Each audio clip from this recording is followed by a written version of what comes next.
সিলেটের ঐতিহাসিক হযরত শাহজালাল রহমতুল্লাহ দরগার উন্নয়ন ও দানের টাকা ব্যবস্থাপনায় স্বচ্ছতা নিশ্চিতে সমন্বিত উদ্যোগ নেওয়া হয়েছে।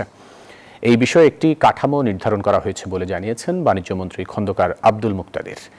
সিলেট সার্কিট হাউসে এক জরুরি সভা শেষে সাংবাদিকদের সাথে এই কথা বলেন মন্ত্রী। এ সময় বাণিজ্যমন্ত্রীর নেতৃত্বে বিভাগীয় ও জেলা প্রশাসন, পুলিশ প্রশাসন, সিলেট সিটি কর্পোরেশন, সিলেট উন্নয়ন কর্তৃপক্ষ এবং দরগাহ, মসজিদ, মাদ্রাসার প্রতিনিধিদের সমন্বয়ে একটি কমিটি গঠন করা হয়।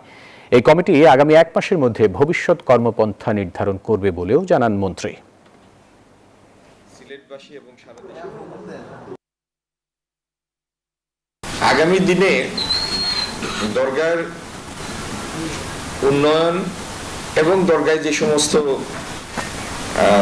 দান আসে সেইগুলির ব্যবস্থাপনার জন্য, অধিকতর স্বচ্ছতার জন্য উপস্থিত সবাই একমত পোষণ করেছেন। মোতাল্লি মহোদয় সহ দরগার যে সমস্ত প্রতিনিধিরা এসেছিলেন তারা সহ সবাই এই বিষয়ে একমত যে পুরো ব্যাপারটির একটি স্বচ্ছতা প্রয়োজন।